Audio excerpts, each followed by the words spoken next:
Greetings, fellow Image Comics aficionados. Bluedragonfive here. And Rohith Dhar. And we're back talking the season finale of.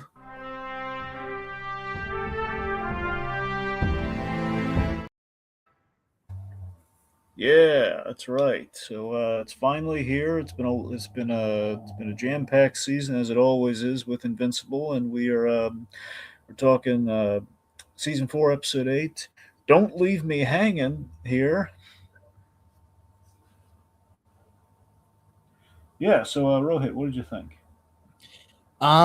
It's a really interesting way of ending the season. I think it reminds me a lot of the. It's kind of less. It's kind of more low key than the structure of the season 2 finale, because I think season 1 and 3, those were the big jam packed finales with heavy action, with the main force, with Nolan season 1 and Conquest season 3. In season 2, you have Langston Levy, but it wasn't really super action packed like balls to the wall, buildings collapsing, or whatever. It was kind of more, Mark just going from dimension to dimension and feeling more the emotional state of things. And then in season 4, episode 8, this very much is Mark. It basically seems it's kind of like how how in Star Trek, like they say the good movies are the even number ones. I think in Invincible, a rule of thumb is that every odd season finale ends with a big fight scene, and then every even season finale ends with a big like emotional consequences or interior introspection of Mark. Yeah, that does seem to be the pattern so far. So yeah. Yeah, I mean, I kind of anticipated based on how 7 went. Like, okay, we're kind of mirroring how, to a degree, we're mirroring how season 3 went. Only as far as, I mean, I think you're right in your assessment. I'm just saying that in terms of the whole, we have what could easily have been the finale, and then we have just like the little bit extra that you don't see coming, or it's like the little extra kind of story meat that we have, where Conquest. You could have played the Conquest thing a number of ways. You could have played it like we have 7, and then we basically the Invincible War, and then dot dot dot Conquest shows up. Wait until the opening of next season, or we do the big Conquest fight. And the point being, there's a number of ways that could have. Not a lot of ways they could have gone, but it could have gone a few specific ways in terms of like where to cut off that story, and like, do we just go full on in the Conquest or not? And thank goodness we did, and I hope they would do that, and they did. Mm-hmm. And the point being, we had kind of like the main end to like what the season was building to, and then we have just that surprise, or where the real kind of like the narrative meat is. And we definitely did that here, where we had kind of our expected end of the story, and then we're kind of left in that space of, man, I don't know where we're going here. I don't know. It's just we're in the unknown, which is absolutely where Mark's headspace is, and it's appropriate that we explore that. It's the like Mark is kind of the audience in this respect of like, good God, just not knowing what happens next. The tension is mounting, and what's that going to do on our poor hero? Mm-hmm. I Yeah, think I love that approach. I like how we kind of had kind of not an anti-climax, but like a de-escalation of sorts. But it's more of a denouement instead of it being such a big action set pieces. It's kind of a coming down from sort of the high of the Viltrumite War out in deep space to focusing on sort of the interior consequences of going through such a conflict. yeah, And that's, I think, what makes Invincible such a unique superhero show in animation and live action, is that because it's not part of an established universe, there's nothing beholden to a variety of different stakeholders. It's all Kirkman and company's vision. There is an openness to explore things in a greater sense of depth and texture. And I think this episode does a really great job of showing, for someone to have gone through such experience, even if he's survived mostly unscathed, outside of the whole conquest thing at all, there is still a trauma of not just from what he experienced, but what he anticipated could occur. He's been front and center to the full mind of the Wilter Empire. And so imagining how that can manifest, especially on those as closest to him, I think was really great dramatic storytelling. It really made Mark feel not just a kid that's just playing superhero.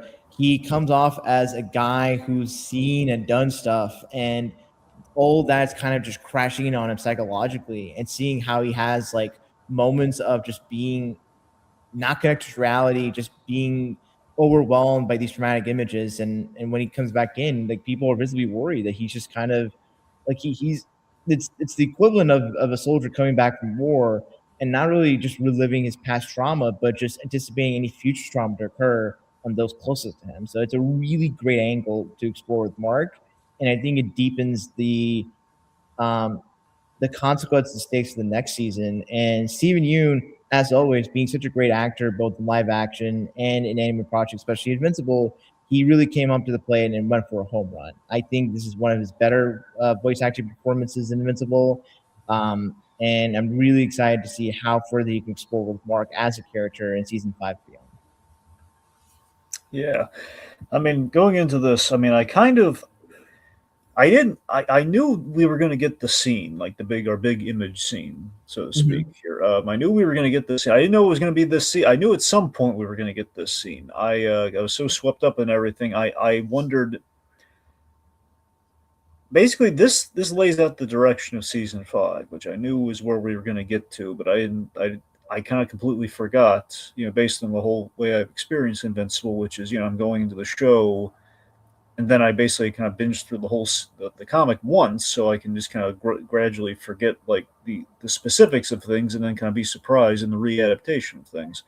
Mm-hmm. And I knew we were gonna. I figured if we're doing the big space battle in the big Thragg battle in 7, we would return to Earth and see what's happened in the months that have passed, and that was Mm-hmm. the exciting thing. And we definitely did that, but it's also I forgot that oh man we had these big plot points that were basically set up 5, and I was really impressed. Like okay, that makes perfect sense in our story. You want to have that, and that works for like kind of the denouement that you're speaking of. It's like yes, this is great. It kind of reflects on how far Mark's come, and also really it's keeping the whole him and kind of Thragg in contrast to each other alive. So that's great. Mm-hmm. All right, all that said, let's start breaking it down. So Mark is worried sick, and he's on edge of the possibility of the Viltrumites are on Earth, and it's wreaking havoc, much like Nolan and Conquest have before, and we demonstrate this in a series of horrific what if kind of visions from Mark, just kind of fearful kind of PTSD flashes and just kind of Like this, basically, Mark's going through just living nightmares. absolutely, yes. And again, this is like kind of Mark having a PTSD after the war and just kind of the war following him home. Essentially, the dread of of the Viltrumite war following him home. Mm-hmm. So this is interesting. So in the comic, they did one big splash page kind of nightmare vision, or at least I forget if it was just. I'm saying there's like a big money shot. At the point they did one sequence of the nightmare vision. But the way I really like how they did it here. A lot of people say, "Oh man, it was so artful and just massive the way they did in that one sequence in the comic." But I still think adding to the uncertainty of what you're seeing and the shock value really puts you in the headspace of Mark. And of course, the whole thing of Invincible with me is I love Mark Grayson. I've invested in this kid and what he's going through each season. I don't know, it's the kid. He always he hit me just right in the first season. I've been very invested in him and everything he's been going through, and he's always been just kind of my North Star on this show. Mm-hmm. And as he should be if they're doing their jobs right, which I think they have been. Yeah. And yeah, just the idea that I feel so bad for him. This kid always gets like a crap hand, and then it's like, oh my god, like I myself, I get paranoid, I get fearful, I get I again, he kind of hit me where I lived here, just like like these nightmare visions and the anxiety and then all that kind of stuff. Just seeing it like hit him, and just the fact that just it kept going, and just the ultimate payoff of it was great, but it just added that sense of existential dread, which I can relate to. Just the existential dread of you don't know what's going to happen. Of Mm-hmm. like, what if they are there? It's the paranoia of like, oh God, what if the bad thing's there already? Just the neuroses of life. But in the most fantastic and in the most kind of fantastic superhero kind of comic book way you could. Yeah. So yeah, it's point being the way we've done it here makes a lot of sense. very realistic, relatable kind of dread kind of way. Anyway, so so he goes to Earth, and again, there's no sign of the Viltrumites, which is like, no news is also kind of bad news. Like, oh god, we may have beaten them here, but what if they're still on their way? We have like basically potentially, as far as they know. Well, we reveal later it's 37. Let's just say we have 37 nuclear bombs that could go off at the same time, for all they know. Yeah, and that whole experience, it's like with you, the audience, like not being in Mark's head, you also don't have a sense of whether what he's experiencing is real or not, because just the sheer power and all force of one Wiltermite, Nolan, like you have what 30 to 35 of them. They can just come in at any particular moment without any forewarning, without any sense of being like feeling something's up in the air. They just can come in and can dramatically change the circumstances of an environment. So I think for Mark to be able to experience that intermittently and not have us bearings, I think it makes sense for him to really feel the full weight of what Voltrum can be, the Voltrum Empire through under Thragg's leadership can do to Earth and just to any planet in general. Yeah. And of course, it's the idea of, oh god, I've kicked the hornet's nest. I destroyed their planet. Oh my god, they're gonna want revenge. This is terrible. Yeah. So let's see. So we should probably talk about the Debbie and Nolan scene. This is like, they've had two scenes this season. This is the second one. This is a huge, big scene. It's a great scene. Mm-hmm.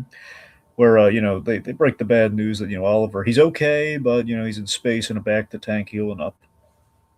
Third nightmare, oh god, my boys both didn't come home, and he's miles, and he's billions of miles away.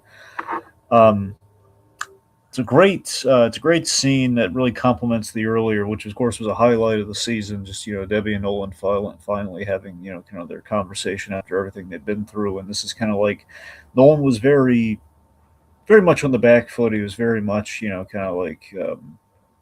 Didn't go the way he wanted in the first place, but here, Nolan, he's, I think, Nolan, after his near death, I think it gave him some introspection, and I think it really just, he wants to fight for redemption and fight for Debbie, and I think he really kind of stands his ground here in a non-combative way, which I really like. That he said, "Debbie, I'm trying here. Let me show you, please," that kind of thing. Yeah. He wasn't just like taking his lumps. I'm not saying that obviously it's a very complicated scene. I think things went down the way they needed to go down, but in the first scene. But it's just I just like that Nolan. He's very much fighting for what he wants here instead of just I don't want to be reductive by saying he's being a sad sack about it, but he's trying to work through it. He's not letting his quest or journey for atonement come at the cost of asserting his sense of self. Yeah, he's not just a bag of sorries. He's not just like he's not going to martyr himself or crucify himself just for the sake of it. He does bear responsibility. He's seeking to hold himself accountable and make amends. But that doesn't mean, and I think this is an interesting line that's throughout. I can imagine a lot of people not at all be on Nolan's side throughout this whole process, and that's very realistic for certain people to feel that way. But like I think the fact that it works with Debbie, because I don't think he could necessarily push back against other people that haven't had the opportunity to be with him as long as Debbie's had. Right? I don't think he could do that to say Cecil or Art or anyone that's like worked within a professional capacity as Omni-Man. Debbie knows Nolan. She may not have known the full extent of where Nolan's coming from and all that, but Nolan, through being with Debbie, he's had sort of this not new persona, but what Debbie's known of Nolan was true in the sense that Nolan became human over the course of 20 or so years. And it's not like he can just turn, like, even though he tried to go back to his full rituals for himself, he hesitated to kill Mark. Clearly, being on Earth changed him, and I appreciated that he was able to articulate that case in a subtle way to Debbie when he kind of just push back against Debbie's criticisms. His own mother would have killed him. Yeah, and I do think that's something that people like. I think the show is making a good the show in focusing the Voltron Empire. They're not saying that morality is all relative. I think the judgment of the show and even the comic, I've like gone through the entire thing, but I think it's a fair assessment to say that it makes a judgment that what Voltron has done in terms of raising its people, in terms of how they promulgated their empire, it's morally abhorrent, it's wrong, it's tyrannical authority, what have you. But for people who recognize and then go through the slow process of changing, I think the show makes a good point that for people who have been so mirrored in an ideology, and when they try to just become whole, become full human beings, it's not like it's a matter of, oh, I do not acknowledge or I disavow everything about my past. I think it's much more unique and stronger to make clear that your past defines you, but it is not completely set your journey, your future. And I think Nolan in this season, I think especially, has had a very nuanced and delicate way of showing that he is initially feels bad about how much it's impacted his family, or he felt that he's kind of empathized or sympathized how other people felt with his actions and the violence that was rendered. But I think he's grown to just understand that like what they did was wrong, and I think that's unique to for Nolan to feel that, especially with how conflicted he was about Thragg, existing and being leader of the coalition plans and being the one to make the scourge virus. He made a weapon to genocide his own people, and I think those kind of complexities about his history, about his life, especially with his conversation with, Thaddeus. It all Status. The status. man is dead. Show some respect. Status. Um, I think it all kind of culminates with how Nolan interacts with Debbie here. And I think Nolan isn't like regressing or backsliding. I think he's just setting a firm limit at how much people throw at his feet, and make it out to be that he was just a chameleon or an impersonator. He did show a part of himself. Maybe he didn't show his full complex being, but what he had with Debbie was real. But it wasn't the whole aspect of Nolan. And I think that's something that the show does a good job with, at least in my view. Yeah. So let's talk about the Nolan Cecil scene. I love the scene so much. Mm-hmm. So good. So I like that we've had like Nolan have these interactions and these, kind of, I guess, reunions with the people that he's known longest on Earth for. We had Debbie, we had Cecil, and we had Art. And Cecil kind of completing, like all obviously Mark too, but the point being, all the people that Nolan's like had meaningful relationships with over many years. I love this scene. I love that Nolan he's at the site of his biggest failure with Mark, and where of course you got to remember that is like the big moment of the whole story. It is like the thesis statement for the whole show is, what will you have in 500 years? Mm-hmm. So it's a huge pivotal scene, obviously meme worthy as well, but it's meme worthy only because it left an impact with people. Let's be honest. Let's not just say it because it's a funny J.K. Simmons pose. you know. Um.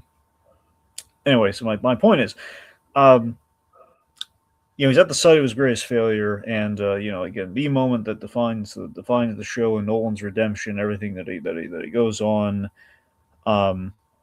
And again, like the person, second to Debbie and Mark, that has been most betrayed by Nolan is Cecil, and Cecil's there at the site of that failure, Mm-hmm. and he's not thrilled. Uh, he's not thrilled by the news that basically they're blowing up the Viltrumite planet has put a target on the Earth's back now. He's not thrilled with that, and I love that. Again, Walton Goggins has been a gift to this show, man. He is, he's wonderful as Cecil, and just him, his legs, the very direct approach. Again, the very, he's very, very much a blue collar Nick Fury kind of vibe you always have with Cecil, Mm-hmm. But yeah, I love that. He is, he's not thrilled with this news. He points out, "You call that a victory?" you know, like, like 37 Viltrumites are like are around, and you that we don't know where the heck they are, and you take them off. You call that a victory? Mm-hmm. So I love this. Like Nolan offers to stay, but that is not an option. Just like look, if it's an emergency, you show up, and you better show up fast. Like not this 2 weeks BS. You show up faster than that. And I think the line that just hit it perfectly was, like Nolan again. He's trying, like with Debbie, he's trying to stand firm here. Like, I almost died. He says, okay, good, almost died 2,341 more times, and then we'll talk. Mm-hmm. I love that line so much because it just shows that again, Cecil as a character is that you could always, and we spent last season developing Cecil very well, very expertly. How we developed Cecil, and episode 3 of season 3 was very great.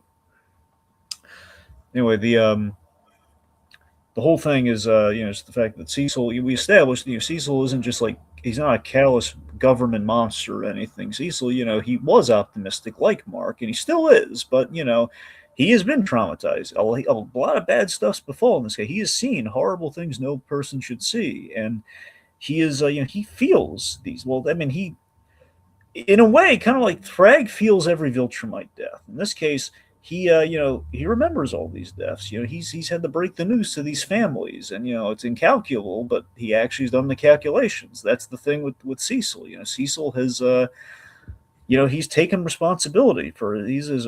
Again, in terms like the power balance, you have in terms of like the balance of power and everything. It's always like our characters take responsibility, like he is the measure of like again, he, in terms of sorry, I'm trying to find the right word here. It's kind of like what we, in our Civil War-esque dispute that we had in season 3 between Cecil and Mark. He is representing kind of that counter argument. He's representing kind of the other side. He's representing like He's the consequentialist utilitarian, and then Mark is the deontologist. Basically, Mark is about the duty and principle of, right is right, wrong is wrong, yeah. And then Cecil's perspective is that it's the ends justify the means. The needs of the many outweigh the needs of the few, like that sort of deal. I guess there's kind of like, if Mark is like kind of a moral accountability, Cecil is very much like, this is like it's the accountability in every other sense of the word, in terms of like, well, we have to be accountable for all this, and he's ran the numbers, he's projecting like what we're going to be going up against, and like all these, like, again, the good outweighing the bad, and all that. There's always been kind of an accountability factor with Cecil, I guess, is what I'm saying, and he's anyway. So the point, I love that it's like it's a great line of just like you killed this many people, and the only way we're ever gonna, like, the chance, like, for, I love that even before that we had the moment where Nolan says, look, I don't know if it means anything, but he does genuinely apologize, and Cecil says it does mean something, not as much as you hope it does, but it means something. Mm-hmm. Yeah, it's like that. Cecil, again, it speaks volumes that Cecil, as what we spent so much of season 3 on, is that Cecil's all about the redemption and like the repurposing of and I guess reform. Cecil's all about kind of the reform and the redemption of people who've done bad things. Mm-hmm. D.A. Sinclair being a prime example, and it's just the fact that for Cecil, it says a lot that Cecil refuses to accept. A reform of Nolan. He's given everything that we've seen, at least on the surface, everything that we've seen him go through in season 3. If I may, I did want to articulate why Cecil may not extend that openness towards Nolan. Okay. One, it doesn't help that Nolan and Cecil go way back and have such a personal connection. So as much as Cecil rejects Nolan on principle grounds, there is also a personal ego and heartache with it. Yeah. 2, in the context of figures like D.A. Sinclair, and like Darkwing, their thing was that they were out and out doing bad things, and then they were caught and then forced to rehabilitate or suffer whatever consequence could be imagined. And they're very easily dealt with. Nolan's not so much but the thing is, for Nolan, he was a double agent. Yeah. And so there is a part of Cecil, and I think it's fair for Cecil to have this part in him to imagine how much is what Nolan doing an act, or just that he's kind of indecisive. Like, does he like maybe Cecil's like, okay, Nolan could be genuine in this moment, but if he, after so many centuries of being a die on the wool, Woltram brainwashed, like killing Nolan machine, Nolan pulled a 20-year con. yeah, and then he changes. No, if he changes that easily to just die with humanity, how much time would it take for him to change back to the Voltron, right? Yeah. And that is something that, for someone like Cecil, it's worthwhile to consider, because he operates in the world of espionage and government secrets, and individuals with different agendas that come in supporting their countries or governments, and then coming out as double agents and traitors, or and vice versa. So, you know, I think Cecil, he thinks he knows Nolan's side, and I think that, in his view, makes it not worthwhile to give some latitude to Nolan. At the same time, Cecil is no dummy. He picks up on the cues, and Donald is kind of there also assist him in those kind of matters, more as a sounding board, but just in general though, like it's always the thing of like every time like, this season when they have the debate about Mark. Mark he killed the real Russ, the Russ Livingston that was the Sequid Russ. That was like Donald very, very much voicing that he would have done the same thing in his position, and all the other cases that technically did not die and they came back and all that kind of thing. Like Donald's always played the devil's advocate and has advocated for Mark, which I always loved about Donald. And but again, it's the fact that Cecil's has had like the full discussion. He knows these things. He knows like the mitigating factors in which he makes his choices. And to me, it reads that I think he's sizing up Nolan's. At least my read on is that I think he can sense that okay, Nolan's genuine about what he's saying and what he feels here, and you can see what his end game is, that he wants a reconciliation with his family and his wife, and he wants some vestige of what he had, which is impossible. And like again, he had this great again. Cecil's writing has always been impeccable in Invincible, like the whole Earth's not your therapy couch, Nolan. Great line. Great Mm-hmm. line. And that sums it up there. I think because of that, it's like he understands like the emotional thing that the emotional reason for Nolan. Like I don't think he's doubting. To me, I don't think he's doubting Nolan's intentions for like. I think he knows what Nolan's intentions are pure, but they're ill-advised, kind of a thing. Like tactically, he can't get behind it. But again, he can't just instantly forgive and forget like he can the other ones. I think because of the totality of what he's done, and you're right for the factors that he has been around. He is he pulled a 20-year con. He could over time. What if he went the other way? What if everyone rejects him again? Of course, the world's going to hate him. How is that going to go? To all these factors. But still, I think just in the moment, though, he's smart enough to know that okay, Nolan means what he says here. But it's Keep a watchful eye. yeah. Anyway, so yeah, it really is a good scene. A really, you see Nolan just genuinely wounded in this Cecil scene too. By the way, it's like seeing just kind of like the facial acting on Nolan, like when Cecil leaves and just him like it's sinking in. You feel bad for Nolan, which is again is saying something. Again, we have so many moments of like, we feel bad for Nolan. I even felt a little bad for for Viltrum by proxy, via Nolan, which I think helped a great deal with the whole Scourge virus thing. Mm-hmm. All right. So speaking of feeling bad for characters, let's talk about Mark and Eve. Yeah, that was a really delicate thing to deal with, and I appreciate that for both Mark and Eve, they weren't portrayed in a way that they're meant to be seen as, irresponsible, malicious, or neglectful. The decisions that they made when they were apart and when they're together felt like in a very emotionally mature, relationship. And I think with what Eve's decision to, abort her child, I think it's done in a way where you definitely understand where Eve's going through, and how not easy it was to make such a decision.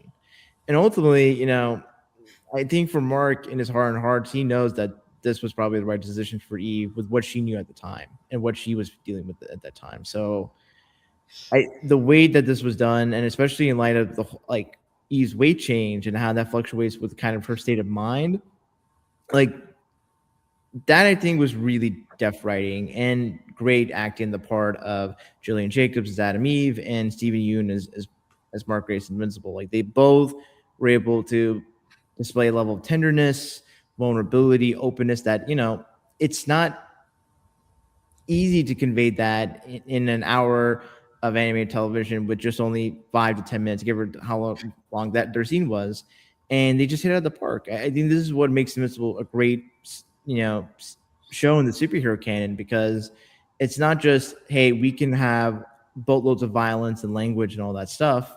You're able to deal with the emotional consequences, the adult nature of, what do you do when your partner is away and then you have their child? Do you keep it? Do you want to face the emotional reality of raising a child, that has powers without their father or parent involved? So all of that I think was just done really deftly, really humanely. And I think that's something that makes the show worthwhile to watch outside of just the crazy action. It's the human moments, it's the character moments that makes these people worthwhile to care about and feel pain for if they're going through suffering and death.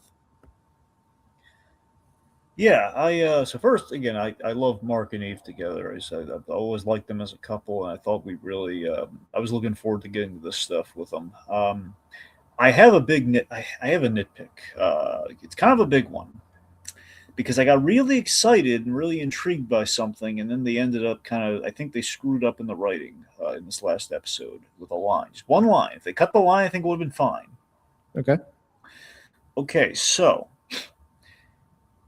uh, in the episode 6, yeah, I think it was 6. Yeah, it was the aftermath of the conquest. But yeah, in episode 6, we had that we kind of established how much time has passed. Now, Mhm. mind you, there's a little extra time to factor in there, and I'll give it that leeway. But still, it's like we say like 2 months of. We specifically say it's been 2 months. Yes. In 2 months, along with travel time, which is say going to and from. It's a 2 week trip.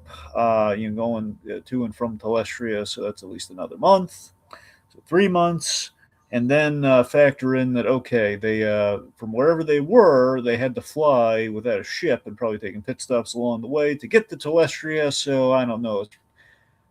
Again, let's at most let's say a month versus 2 weeks, just at most. Yeah, just for argument's sake however that works. And then, of course, getting to Viltrum, but they took a ship to Viltrum. And I don't know how long a trip that is.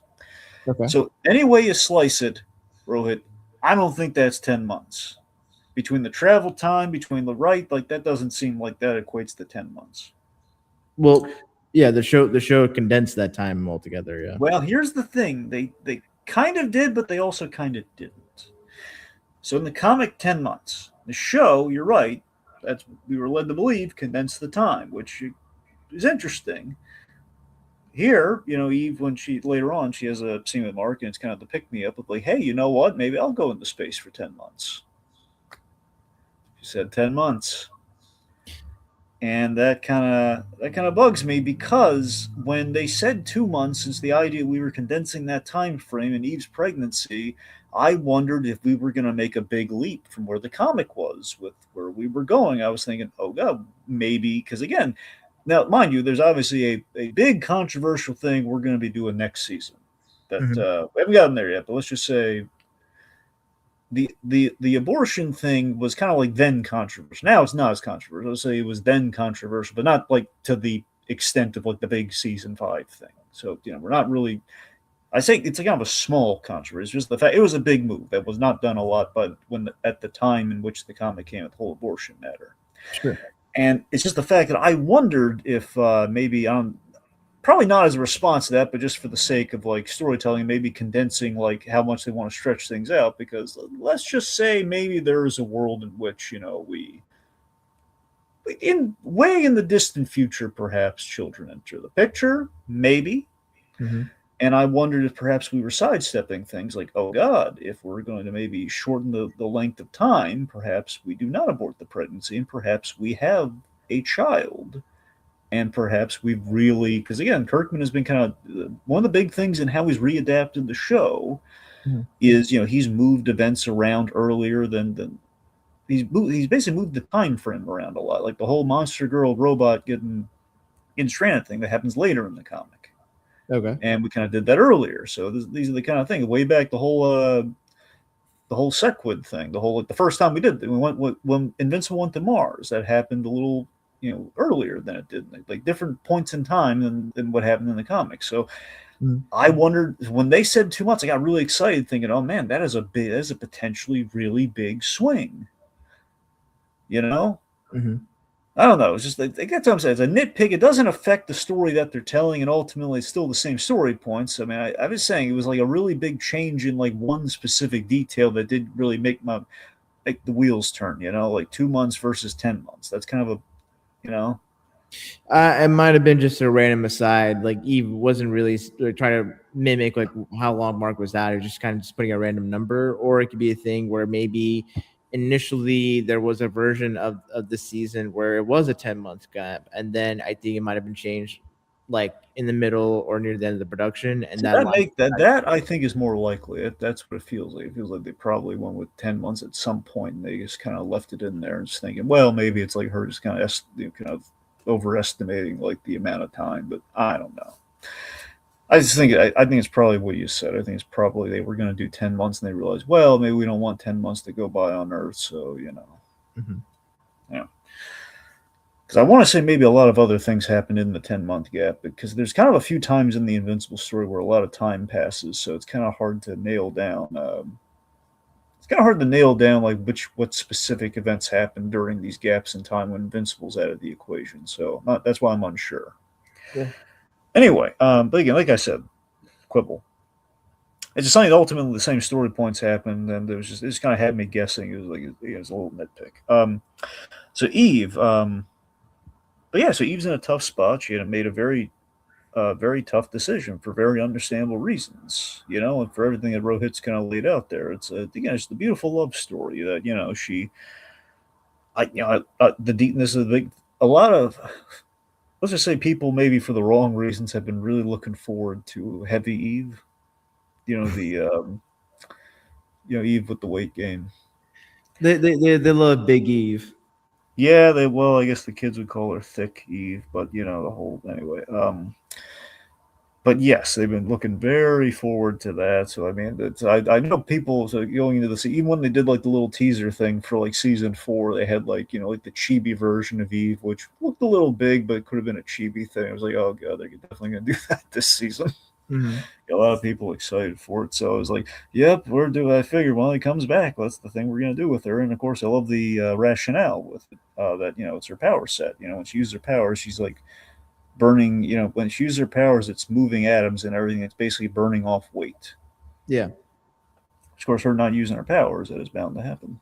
Which I'm kind of curious then when did she have the abortion then? Was it just very recently? And that's why I guess it would have to be not it would have it would most likely be relatively recent if she still hasn't utilized her powers yet. But So, maybe there's a part of her that feels some level of guilt or feels some level of not shame, but just have heaviness for making that decision and she doesn't know if she's emotionally ready to like get back in the superhero game and making such a decision, which I think it's understandable for her to go through that. all right, so let me lay this out for you, okay? Because it's kind of between the lines in this season, and it's just something they kind of file away.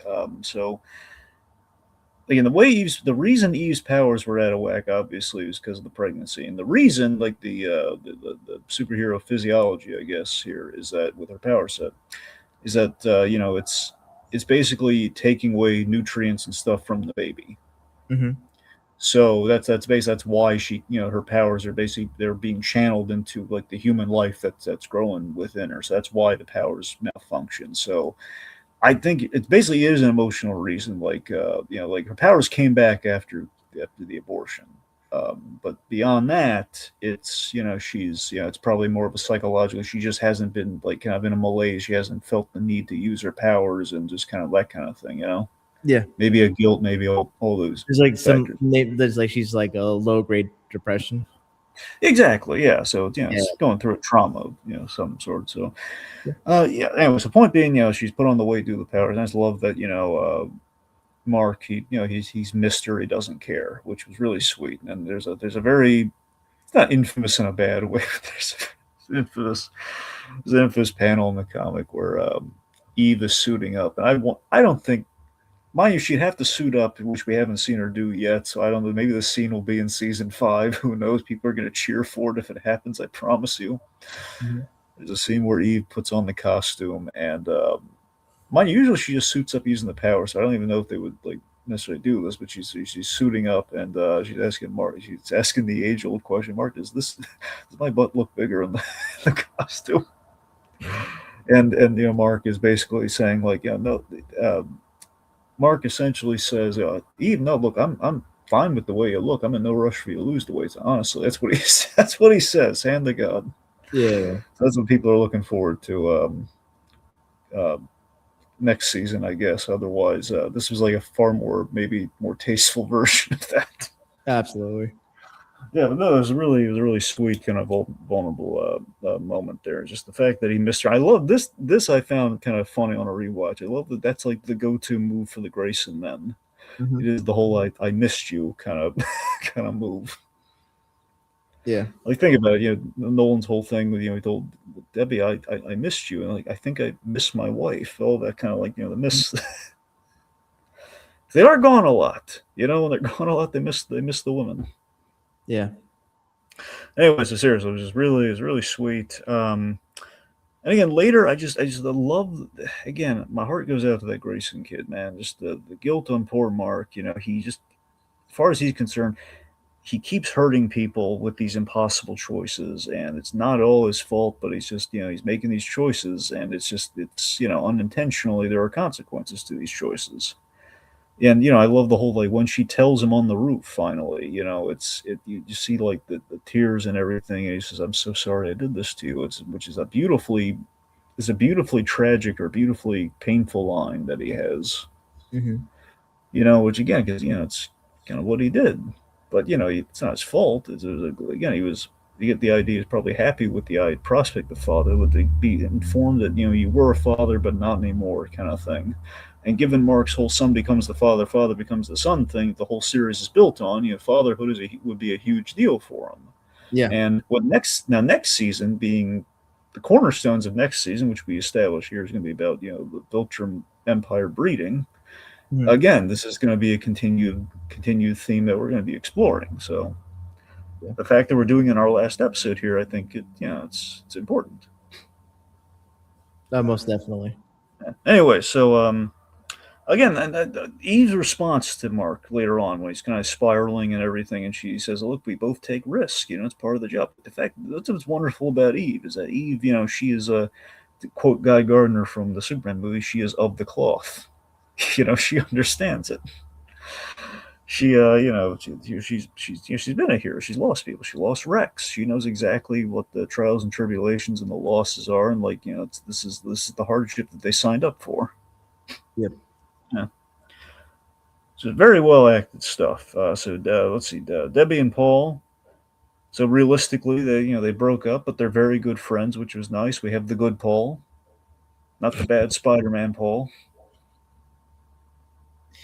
Yeah, I think it was I understand why they broke them up. I kind of wish there was a little in light if they knew they were going to get to that point. I wish there was a little bit more signaling or indication that maybe Paul was just too much of a fish out of water in Debbie's world. And I I don't knew know. They established that pretty well, though. Like a lot of the gags, like leading up to that yeah, point. but I feel like it's just gags. I don't feel like there was anything where Paul just didn't understand or felt overwhelmed with everything, and that caused any sort of tension or conflict with Debbie.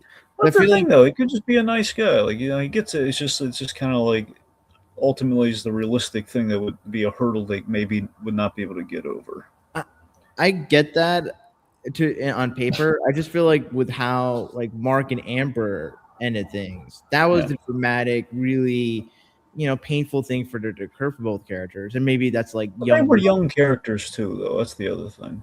True, but I guess I don't know. I think for me, it's like just the fact that like we had the time skip and they're broken up. It's like with how well Cliff Curtis played Paul, and how well Sandra plays Debbie and their dynamic interactions, like it would have been nice to have like a moment or something where they talk, where they ended things, or a little bit more about.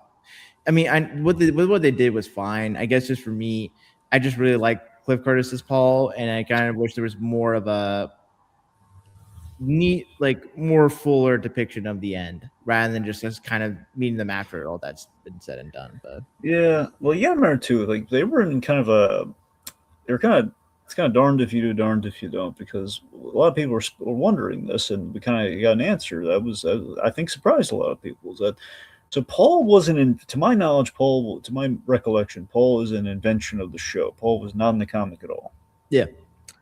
And with that, so Paul, he was this great kind of like, honestly, all of Debbie's like aftermath for, from what happened with Nolan in season one, like all the season two stuff with the support group and everything, all that was like, this is like development we did not really have. Debbie was good in the comic, but she wasn't as, nowhere near as developed or like Sandro caliber as we have in the show. Mm-hmm. And for example, like the whole her, let's just say in the comic, and again, it's not a certainty in the show, but the whole Paul thing, it's it's building hope. They got back together in the comic. Mm-hmm. Debbie and Nolan, which again with Paul in the fray, it was really up. It was really a big question. Like maybe we don't go that route. Maybe they don't get back together.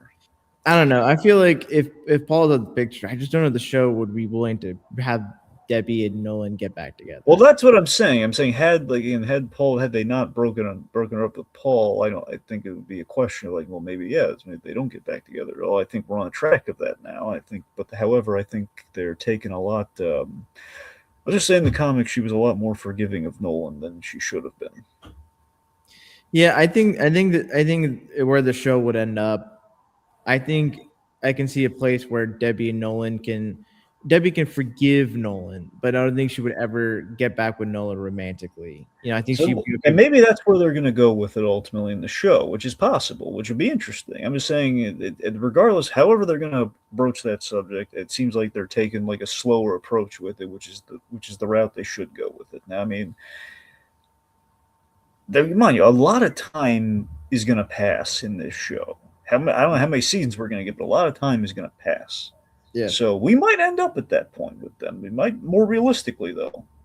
End up with them back together. I'm saying, yeah, but after a lot of time has passed. I don't know. I feel like after a lot of time has passed, I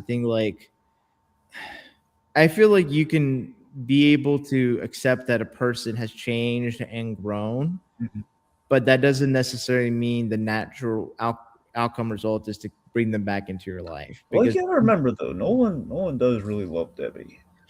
And I think to a certain extent, like there's a part of Debbie that loves Nolan, but the pain is still there. Think of it this way: it's like there's plenty of adult relationships or past adult relationships where two people, had their issues and they grow apart from each other. They separate, they grow apart, and they come back in each other's lives, and they're different. They mature and they can recognize that they can accept and forgive each other. But that doesn't necessarily mean the natural point would be to get back together, right? And I think that's an interesting way to kind of end a relationship or end this particular kind of relationship where two people can forgive, or one person can forgive the other for their past doings and recognize that they've changed or grown, but not necessarily mean that, oh, then you're entitled or you're rewarded with our relationship. The relationship has been so impacted by what Nolan did, that betrayal, then Debbie can forgive, but she can't really forget what Nolan did. And I think it'd be hard for her to get back into that kind of relationship. Like I said, we'll see how it goes. I mean, again, I think you're probably going to be right, Rohith, just given like the logic of the show and what we've seen, and just they'll be in a good place, but maybe not that good. I think they would be, cordial, and although I think they'll care for one another. I think especially Debbie will come around to caring for Nolan's well-being, and I will appreciate Nolan being in Mark's and Oliver's life. But I think that's different from whether she could have Nolan in her life. Yeah, so we'll see. Obviously, too. I mean, Sandro and J.K. Simmons have really good chemistry together too. Yeah. Yeah. So we'll see how that goes. But anyways, again, it's also, I mean, Debbie, through Paul, he lays out like a really good logic for Debbie here. Like, well, why can't you go to space? You're in, the lives of superheroes. I mean, you could if you want to. Mm-hmm. Which is nice. I think we have the bit where so just the idea of just like her very reluctantly going to space with Nolan, and they have this really beautiful moment where he invites her to take in the view, and he could have reached out, but it would have made the moment all about himself, and it would have ruined it. And I love the animation there where he's about to reach out and put his arm around her or something, but he relents. Great acting. Mm-hmm. Yeah. All right, let's see. Yeah, but I like that also Paul's kind of still in the picture. Like one day, if Oliver were to return, he might get some of that Paul spaghetti. You know, Yeah. James Paul's there to help out with the bills and stuff. Well, not just the bills, but just in case they need anything fixed around the house or whatever, like any emergency comes up. Like the kids have. Mhm. Paul. Also, I'd like that with the solution of the Paul relationship, we get to keep the house. I mean, I assume like everything's on auto pay. No. I know everything is on auto pay. I'm just saying that they were going to move in together and they opted not to. Oh, I That's see. Yeah. yeah. All right, let's see. So here's another scene I really loved. So the GDA, we're at the GDA, and we have Mark talking with Cecil. Now, this is a thing I'm sure some people aren't going to be thrilled about. I Okay, so a lot of people, understandably, myself included, I think we're expecting Mark to have some choice words for Cecil after the whole conquest debacle. Now we don't have that conversation here, but in all fairness, he's showing up. He's not in the best headspace, and they haven't really had the debrief conversation. They're getting ready for it, but they haven't had it yet. Mm-hmm. So I think, look, I'm fine waiting. I think the rationale for waiting on that makes sense, but I'm just saying a lot of it's been kind I of I definitely can see that be a moment for Mark to blow up and Cecil next season. yeah, exactly. Yeah. Anyway, so the scene itself, though, just as far as what we do get, I've loved Cecil and Mark just being paired together. I love everything we did with them in season three, and honestly, everything building up to that. I love that with Cecil. Cecil is kind of like a father figure to him to some extent, especially after everything that happened with Nolan in Mm-hmm. season one. I'm, he's like Cecil is not thrilled about him playing his part in kicking the Hornet's Nest with the Viltrum Empire. But I love that like he sees, and the way this scene goes is that he's kind of raking him over the coals a little bit. He's not like full on yelling at him or anything like they do with Nolan, but he's just like he knows that Mark knows all this. He knows that we shouldn't have done this. He sees the kid. He can just again Cecil being perceptive here that Mark made the best choices he could, and he's the kid who's gone off to war. He made the best choices he could. He's seen this look on himself and other people. I'm sure it's just the fact that he again earlier in this season there was a wonderful moment where he offered to take the burden off of him for these life and death decisions. And he feels like the whole scene just feels like he's trying to take the burden off this poor kid.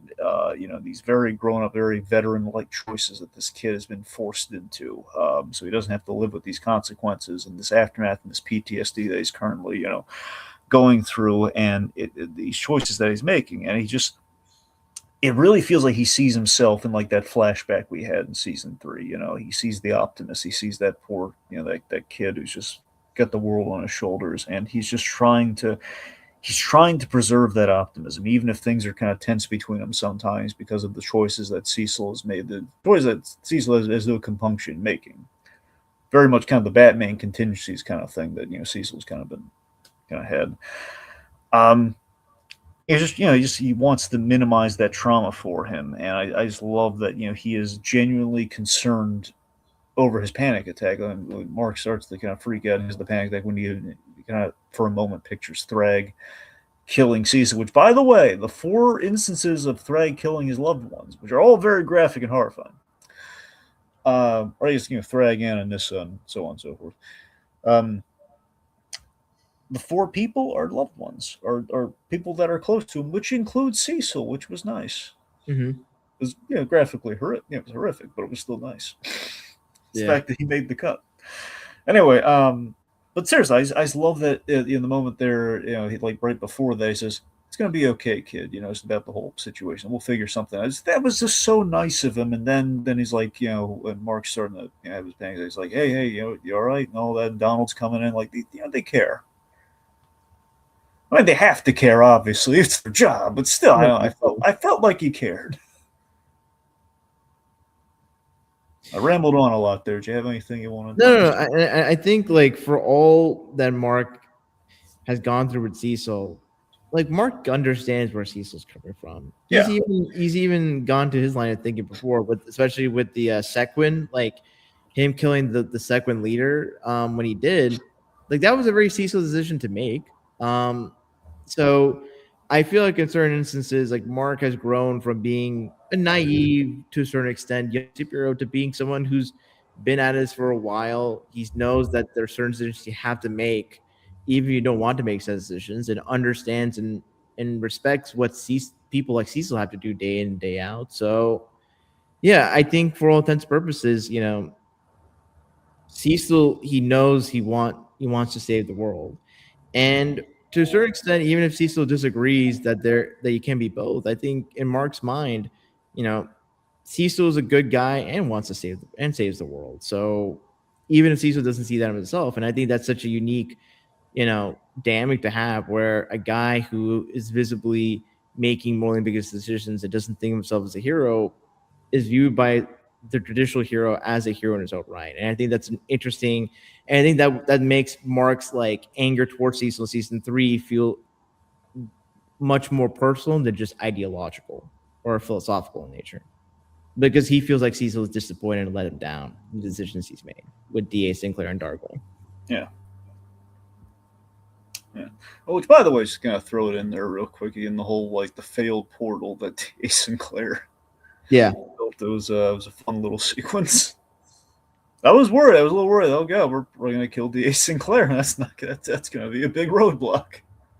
Well, not kill him off. We were gonna take him to another dimension. That's not good for business. But he's okay.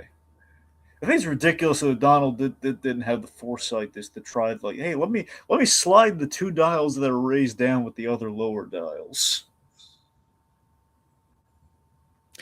I feel like Even if he had no idea how that worked, I I'm mean, just saying, like, time was of the essence. You might, oh, come on, you saw how much time. You think you would try everything and then hit the thing, I don't know, man. I think part of it is just like what you see in animation, or you see the episode, like the actual length of that scene may not be the actual length of like in universe, right? It might have just been like a few seconds, really, and for just dramatic effect, it may have been longer than it actually was. But anyway, yeah.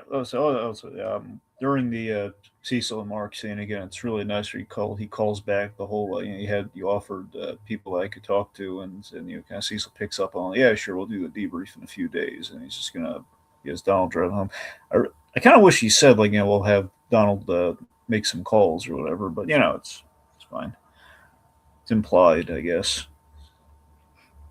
yeah. Let's see. So, but again, probably going to be a pointed moment about Conquest. I know there's one really cool moment that might be coming up with the debrief and just with kind of the precautions against the Viltrumites. That should be an interesting scene, but we'll probably get there next season. The real question I have is like, does Mark tell Cecil about the deal that gets made? That's what I have to imagine he does. Like he has to kind of relay the message and just say, "Hey, Cecil, don't attack random Viltrumites if you find them." But then again, I don't think Cecil's going to know who to look for except for Anissa. Yeah. All right. Let's see. So, okay. So with the GDA's failed attempt, they're trying to bring Monster Girl and Robot back, and it doesn't work out, and it's set up for Monster Girl and Robot will be back, and time is going to pass for them as well. So that will be interesting. Yep. Okay, so all is said and done, we have our big scene. We have Mark goes for a little flight to clear his head, and he finds Thragg. And there's a big scene from the comic, which when it started playing, I was like, "Oh my god, I know this scene. This we're doing it here, and that makes all the sense in the world." It's like it could have had a V8 moment. Why didn't I imagine this was going to be where the season ends? Mm-hmm. Like the specific like end point of like, yeah. Like, part of me was the kind of I was so swept up in it. Part of me thought I imagine like there's gonna be something that's gonna be real, and it's probably gonna be Thragg, but I don't know. I mean, there's a chance they could maybe like drag that, and that's the opener of 5. I don't know, and we did it here. Yeah, I think it's all better for it because the conversation between Thragg and Mark is so interesting. There's a lot of nuance there, especially with Thragg acknowledging, how Mark is consequentially the destroyer and savior of his people. Which is fascinating. Again, this Thragg character really fascinates me, and he has to be an interesting guy to be like to be basically make Conquest look like a lightweight. Mm-hmm. That takes a lot of doing after everything. And if Conquest is like the Bane esque figure, the Bane or Doomsday esque figure, this guy's got to be he's got to be next level. The dark side, or Yeah, dark side being a very apt, Ra's al Ghul, dark side, however you want to. Anyway, so this is again our non-actiony climax here, kind of our ideological kind of climax, I guess, the denouement, whatever you want to like label it. Mhm. Mark makes a big decision, which is basically allow Viltrum to rebuild and repopulate on Earth. Because there's only 37 of them left after everything's said. And again, that brings about the whole "gotta kill them all" thing. Kind of the reverse, kind of the anti Pokemon "gotta catch them all." Just like this, the tally of like the little tally of like the Viltrumites and who gets killed, who doesn't in the conflict. And basically, we're said like roughly 10 people died in the war. Mm-hmm. Yeah. So basically, yeah. So they call a truce. It's basically call a truce, or we tear the planet apart. Because and I love when Thragg shows up. It's like thing of like without him saying, "Oh yes, I'm very real." It's him saying, "We are here." Yeah. Yep. And again, Mark, despite his best efforts, again, like punch and Thragg and everything, it's just it's not budging because we never really went into the exact reason why. We probably will, if not next season, at some point, maybe 6 if we go a season without Thragg. I mean, I don't think we'll do that, but it's possible. Just the idea that there's like a threat. There's probably going to be a deep Thragg backstory episode of some kind, which will step because we had a throwaway line, but he was like he's the toughest Viltrumite because he was bred for it from birth. Mm-hmm. He's been around a long time. And again, the big thing is like somehow he's younger looking than all the other Viltrumites, despite he is unchanged by time. Everyone else though has been like Nolan, for example. Nolan, he's grown up, he's got a mustache, he's got the gray in the hair. Thragg looks exactly the same. Yeah. Something's going on there. Also, there is something to mention with the Viltrumites that they haven't really gotten into yet. So Viltrumites, the way it works is the older they get, the stronger they get, which is why Conquest is is the powerhouse that he is. Mm-hmm. Thragg's older in Conquest, debatably. Well, sorry, not older than Conquest. He's as old as Conquest, but has not aged, which is interesting. So that's saying something already. That Thragg, again, I guess age-wise, but he hasn't. His body physically hasn't aged either. So I don't know. I don't know what that really says about him in terms of his power set, or if like he's strong despite that biological fact with Viltrumites. So I don't know. Anyway, yeah. So it's we have I love as he's going on the whole like we're here, we're among you, and we have like the little the shots of the Viltrumites just kind of blending in, which is such a great it's a great visual. And this I remembered from the comic, and it was such a so trippy. And of course, everyone's been having a field day, and I always thought it was a joke, but it never occurred to me that this actually might be true. I forget how long he's been hosting Family Feud, but so it's like so Thragg. So Thragg is obviously Freddie Mercury. Obviously, that's kind of what he's. They pick a lot of mustaches are kind of patterned off of famous people mustaches with Viltrumites. So Freddie Mercury was the model for Thragg. Mm-hmm. It is possible. A lot of people joke about Lucan being Steve Harvey. I always thought, okay, it's just ha ha ha. He just happens to look like Steve Harvey because he's kind of a fat guy with a mustache. But he is. I don't know. We put him in the suit and everything. It's just kind of like maybe that was intentional, or maybe at least the reworking of it is like maybe that is kind of like our stunt mustache that we were going for. It's not out of the realm possibility. Perhaps. In the early 2000s, was he hosting Family Feud? Or was that like a later 2000s thing? Who was hosting Family Feud in the early 2000s? I can look. Give me a second. Steve Harvey. And see what the timeline is there. I mean, look, I know it sounds crazy. What I'm just saying is, given the whole Freddie Mercury thing, I mean, it's not out of the realm possibility. Well, for Family Feud, he's been hosting it since 2010.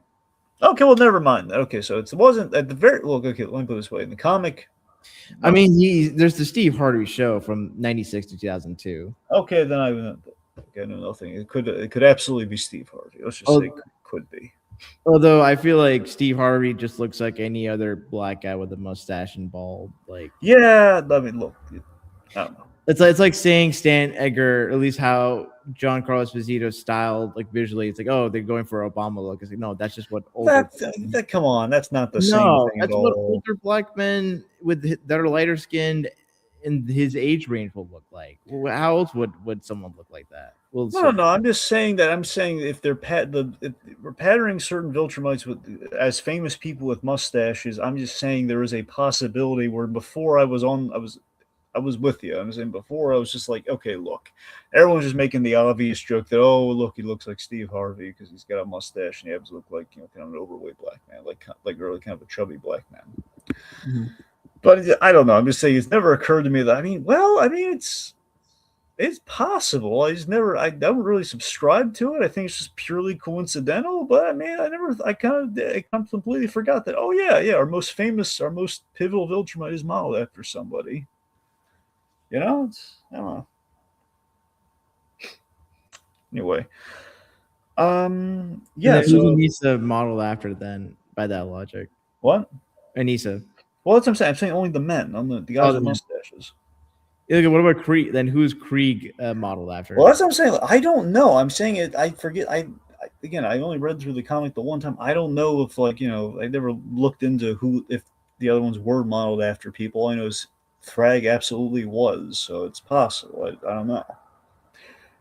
Like you could almost make the argument with Nolan, like in the translation from the comic to the show, which is, by the way, there's been a whole debacle while this season's been going on. Everyone's been like asking Ryan Otley till the cows come home, like, wait a minute. In the comic, is Nolan's costume blue or white? Remember that stupid dress thing from years back? The whole is the dress blue or gold or whatever? It's like no, it's white or gold or blue and black. That thing, right? And I maintain it was white and gold.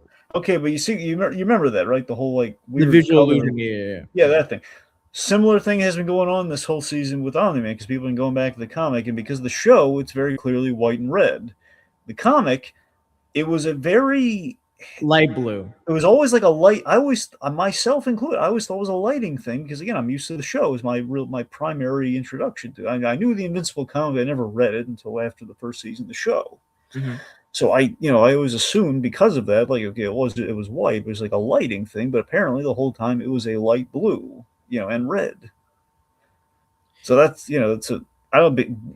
where I'm getting at with all that is, while that's going on, it does make me think in the translation of things where we're kind of adding certain likenesses in on certain characters. Like, for example, if you take a famous mustache, we have J.K. Simmons playing Omni-Man.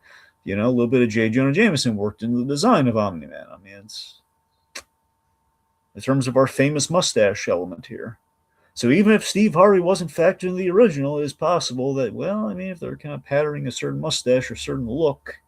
Well, that's Nolan's look from the comics. I know. It's his look. But the hairstyle is just a skosh different, but it's pretty much. If anything, you could just say that he's like Reed Richards if his hair was black instead of brown and he has a mustache. Yeah, you could. I'm not saying you can't. I'm just saying it's possible. I don't know. Also, like J. Jonah specifically has a. I Sure. know he has the Hitler mustache, but I'm saying you look at the J.K. Simmons version of J. Jonah Jameson, he does not have the Hitler mustache. Well, that's not for that's not for lack of trying. I think it's more just Yeah. although man, that would be so awesome if they went full tilt mustache. Yes. But I'm not knocking the lack of black or addition of a Hitler mustache on J. Jonah Jameson. I'm just saying that it is. I'm just saying it's possible they put the actor they had and they had a very specific vision in mind for Nolan being adapted in the show. I mean, it's not a wrong possibility that okay, let's take the role that everyone kind of thinking comic book property and J.K. Simmons. It is J. Jonah Jameson's mustache character. It's like if we shape because if you look at Nolan's hair, it's a little we shaped him up a little bit in the show. It looks a Mhm. little better, and a little J. Jonah Jameson like, which I don't know. Yeah. Like I said, I'm not trying to overanalyze. I'm just kind of my wheels are spinning a little on the whole mustache thing. But we're just gonna anyway. The point being, we have the Viltrumites blending in shot, which is great. Like they live among us. They could be anyone. Of course, we know like our face Viltrumites, who admittedly during the conflict is a thing where I'm rooting for Luke. I was rooting for Lucan to get killed, but I realized that oh wait, because of this thing we're doing, Mhm. the breeding thing. He's like, oh yeah, Lucan can't die. I didn't think about that. Yeah. So we have him and Craig, and so there's going to be let me put it this way, there is a fantastic payoff to all this in the next season, which I am very eager to get to with the whole Viltrumites living among us. Not Mhm. just the not the infamous thing. I'm just saying everything else, like Lucan and Craig and their stuff. I can't wait to get to that. Yeah. So we kind of set that up here with Craig. He's he takes the mission very seriously. He is he's, he's working his mojo with the ladies.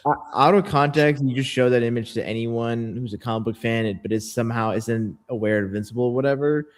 Out of context, my thing's like, why is Alfred wearing an eye patch and romancing this biker chick or whatever?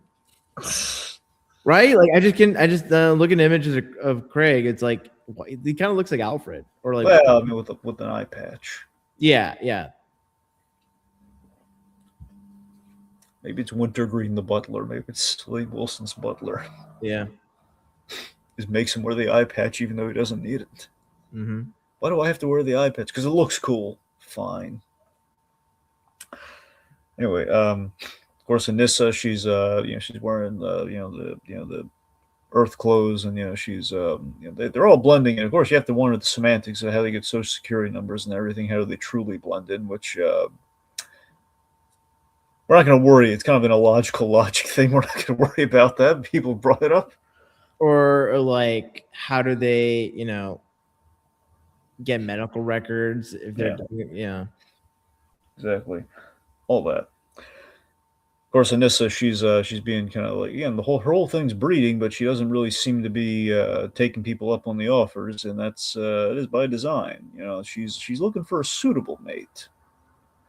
even among alien species, they still follow Earth courtship rituals and dating dynamics. Well, for the most part, Yeah. this is going to break rank on that, but we'll see. Oh boy. Yeah. But again, Craig, he's taking the mission seriously, and Lucan is going to have some really interesting stuff. I will say that much. The point being, so the Viltrumites are there, and the deal is okay. Look, we will not interfere. We won't interfere. We won't aid or anything. Because again, this is going to be our new home base. This is our way of repopulating our race, which we desperately need to do right now, which we already need to do with the fact we're only at 50, and you're resilience and everything you were able to accomplish and just kind of rallying your troops and everything has proved that your planet provides an asset but also has kind of impressed us a little bit. So we're okay with this. We're okay with living on Earth, and we obviously we don't want to destroy our own home planet. We would like to make this a smooth transition. And I mean, from the beginning, they wanted to just kind of like add Earth to the Viltrum Empire because of the breeding thing. From the beginning, just they would have done it more by force, but here is like, okay, look, just so we can avoid a battle and just maybe losing more Viltrumite life, just let's go for the truce. Mm-hmm. Mark is very much he's like, no, he won't allow it. It's just it's you can't let them get stronger after all the horrible stuff they've done, the threat that they pose. But all everything sinks in, everything, all the horrific visions that he's had, it's all kind of weighing on him with like the whole, oh god, I mean, I can't take him out. My father's already left the planet. It would just be me alone versus these guys, pretty much. Yeah. Little help from the Guardians, but it's not, it won't really do a lot. Hmm. And the last thing he thinks of is Eve, and that's what that. It's the acting and the animation on Mark's face of just like him, the reluctancy and the realization that I have to take this deal. I have to. And I found really interesting is that this season 2, episode 7, Cecil recommended to Mark, take the deal Ines was offering. We'll figure a way around it. And he's kind of subscribing to that here a little bit. It's like this is the only choice that he can make in this moment. There, I'm sure if like Cecil tries throwing his face, he's like, "Well, this is what you." He's not going to do this, but like he could say, like, when Ines has threatened the plan, you said to do this. You said to say yes, and we'll work some way around it later. Yeah. So yeah, I mean, he thinks of Eve, and he has to accept the terms. But again, I love that Thragg, to some degree, he respects the fact that this guy is his existence is like Marcel. Oh God, what have I done? This is you've saved every living being on this planet, and possibly been our salvation. Which again, Thragg's whole thing, as he kind of sets up here, is like my whole my platform when I took on took on leadership of Viltrum was to repopulate and replenish all the lives that we've lost, rebuild the empire. And Mark has done something that even he couldn't do, again through peaceful means. And Thragg's whole thing that we saw last episode, which fascinated me about the guy, is again he does value the life of his culture and his people. And he showed mercy. He looks down on mercy, but at the same time, he at the same time he does. Sorry, scratch that. His mentor looked down on Mercy, Hmm. but at the same time, Thragg, he advocates for Mercy. Yeah. He said like, let's not kill Thetis, and that's what got Argyle killed. Argyle killed. Yeah, and I think that kind of fondness for and love for his people is both his strength and weakness. Yeah. So again, it's the fact that he had like a little respect for Mark despite everything that's gone down there, and that's maybe it's going to be important for down the line. Who knows? So you saved your whole planet, and he says we will not see each other again. So again, so long as that truce holds, you won't be seeing Thragg. But then we get our post credit scene. Hmm. So Alan, that's from the comic. So Alan, he learns about the Scourge virus, and Thetis is basically given very explicit instructions. I want to get your read on this. So when Thragg, when Thetis lays out the message, it sounds like he's saying that Wait, it isn't he might mean all status?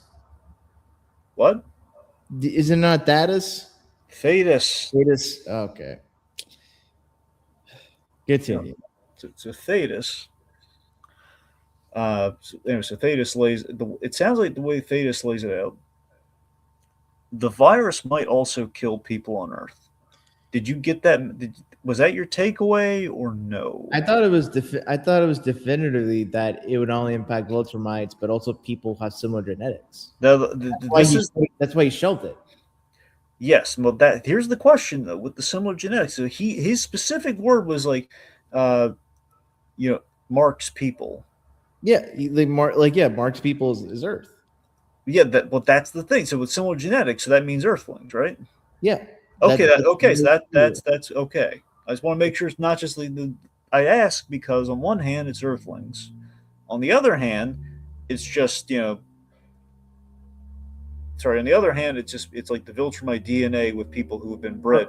Are you thinking that like when you say Mark's people, as in like it's like Mark's like Viltrumites and half Viltrumites and half whoever, so like Mark and Oliver, and that's the people. No, I think he Well, meant no. What I mean is like just if he's saying Mark's people, if that's just his way of umbrellaing, Nolan, Mark, Oliver, like the good Viltrumites that are on our side, as in his people, or if he literally means like people as in like the Earthlings. No, I think it literally means Earthlings, because then Okay. that's the whole dramatic thing for Alan, because he's basically, because in light of the Viltrumites being on Earth and breeding, it's not like he can just like the dramatic tension's not there if he can just expel the virus on Earth and then it goes just only Viltrumites. Yeah. And even half Viltrumites, half humans. It could also kill humans. Yeah. I mean, there's still tension on like Mark and Oliver and just the good Viltrumites that Well, we I got. mean, but the thing is that I think Mark and Oliver would be willing to like. And it's also the tension of the burgeoning Viltrumites that keep on. But the thing is that I think they would accept like sacrificing their lives if it takes out the Viltrumites and saves Earth. But it's basically protect Earth and then leave the universe vulnerable to conquest from the Viltrumites launching from Earth, or kill Earth and then save the rest of the universe. That's There you go. Okay, good. All right.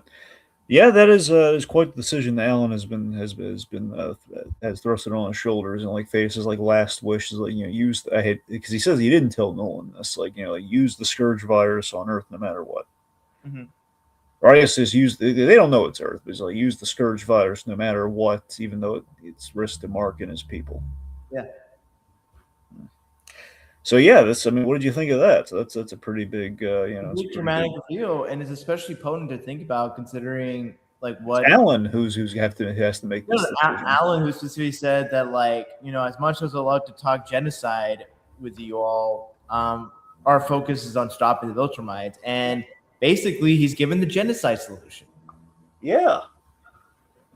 So again, poor Alan, man. Alan's he hates this job. He doesn't want all this responsibility, and it's like, oh god, I have to eventually kill all my friends and a whole planet that has no way of defending itself. This is bad. And it's not like it's not their fault for the Viltrumites to that they have similar genetics to the Viltrumites, and that the Viltrumites specifically on Earth.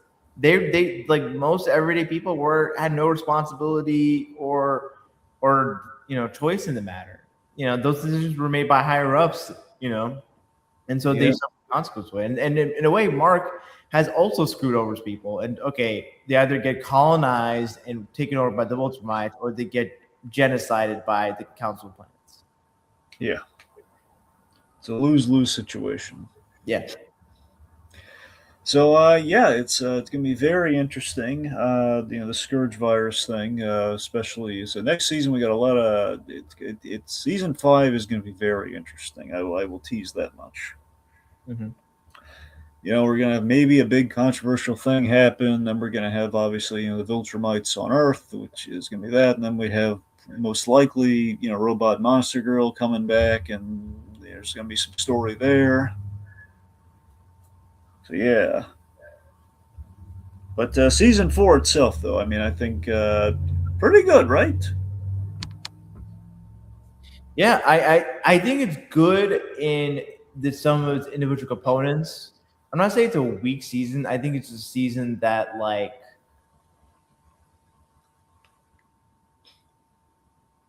it doesn't go into the head of Mark as much as I would say season 1 and 3 do, surprisingly, and those have like the big action packs set pieces. I say it's above season.